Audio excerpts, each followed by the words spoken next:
안녕하세요. 웰스노트입니다. 오늘의 경제 브리핑을 시작하겠습니다. 오늘은 1월 16일 업로드 기준으로 글로벌 금융시장 흐름, 한국 증시의 실제 움직임, 그리고 수도권 부동산 시장을 조금 더 현실적인 관점에서 정리해 보겠습니다. 먼저 글로벌 금융시장입니다. 최근 세계 증시는 방향성보다는 변동성이 먼저 보이는 장세가 이어지고 있습니다.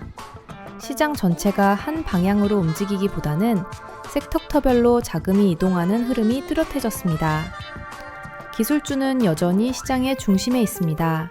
다만 과거처럼 기대감만으로 오르는 장은 확실히 지나갔고 실적이 뒷받침되는 기업 위주로만 자금이 유지되는 모습입니다. 특히 AI, 반도체, 데이터 인프라 관련 섹터는 중장기 성장 기대가 유지되고 있지만 실적이 약한 종목은 변동성이 빠르게 커지는 양극화가 나타나고 있습니다. 금융 섹터는 최근 들어 상대적으로 안정적인 흐름을 보이고 있습니다.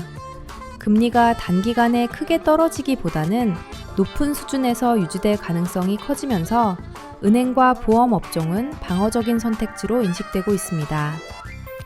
소비재 섹터는 고급 소비보다는 생활 밀착형 소비 위주로 흐름이 이어지고 있습니다.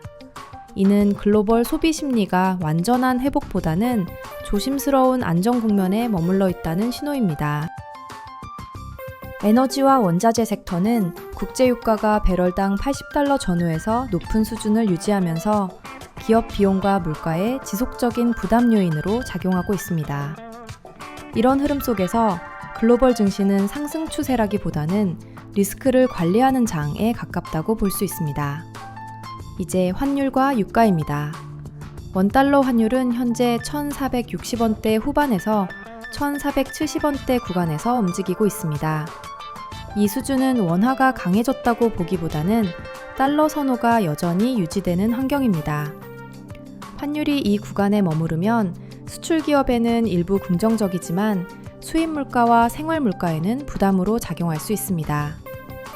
국제 유가 역시 높은 수준이 유지되면서 에너지 비용과 물류비를 통해 물가 압력을 계속 전달하고 있습니다. 이제 한국 증시를 보겠습니다. 전 거래일인 1월 15일 기준으로 코스피는 4,740선대, 코스닥은 940선대에서 움직였습니다. 코스피는 대형주 중심으로 비교적 안정적인 흐름을 보였습니다. 특히 반도체와 IT 대형주가 지수를 지지하는 역할을 하고 있습니다. 외국인 수급 역시 무차별 매수가 아니라 대형주 중심의 선별적인 접근이 이어지고 있습니다. 이는 한국 증시가 단기 과열보다는 구조적인 상승 흐름 속에 있다는 해석이 가능합니다. 반면 코스닥은 상대적으로 변동성이 큰 모습입니다. 중소형 성장주와 테마주 중심으로 조정과 반등이 반복되고 있으며 투자자들의 시선도 점점 보수적으로 바뀌고 있습니다.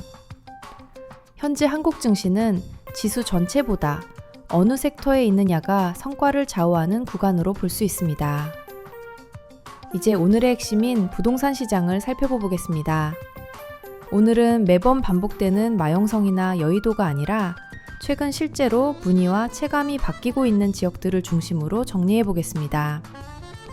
먼저 동작구입니다. 동작구는 최근 전세와 매매 모두에서 문의가 다시 늘고 있는 지역입니다. 흑석동과 사당동을 중심으로 강남 접근성과 서남권 이동성이 동시에 확보되면서 실거주 수요가 꾸준히 들어오고 있습니다. 이 지역의 특징은 가격 급등이 아니라 거래가 완전히 끊기지 않는 구조라는 점입니다. 마영성 대비 상대적으로 진입 가격이 낮아 실수요자들이 현실적으로 검토하는 지역입니다. 다음은 광진구입니다. 광진구는 자양동과 구이동을 중심으로 전세 수요가 꾸준히 유지되고 있습니다. 특히 준신축, 신축 위주로 전세 매물이 빠르게 소진되는 흐름이 나타나고 있습니다.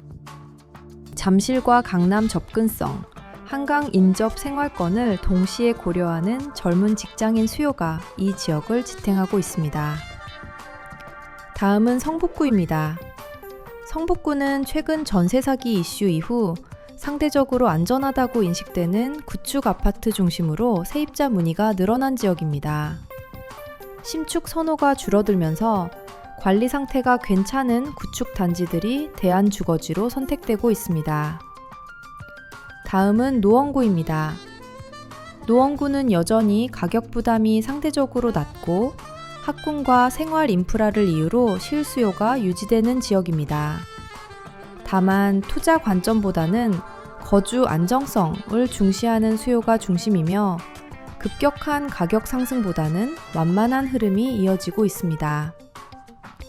수도권 외곽으로 가면 하남, 구리, 남양주 일부 지역도 눈에 띄는 움직임이 있습니다. 서울 접근성이 개선된 지역을 중심으로 전세 수요가 다시 유입되고 있으며 서울 전세 가격 부담이 외곽으로 수요를 밀어내는 흐름이 점점 분명해지고 있습니다. 이제 세입자 관점입니다. 전세 물량은 여전히 부족한 편이고 전세 가격은 일부 지역에서 다시 상승 압력을 받고 있습니다. 전세가율이 높아지면서 전세에서 월세로 전환되는 사례도 계속 늘고 있습니다. 이는 세입자 부담을 구조적으로 키우는 요인입니다. 전세 사기 이후 임차인 보호에 대한 불안감도 완전히 해소되지는 않았습니다. 세입자들은 가격보다도 안전성과 보증 여부를 더 중요하게 보는 흐름으로 바뀌고 있습니다. 도움이 되셨다면 구독 눌러주시고 내일 아침 웰스노트 브리핑에서 뵙겠습니다.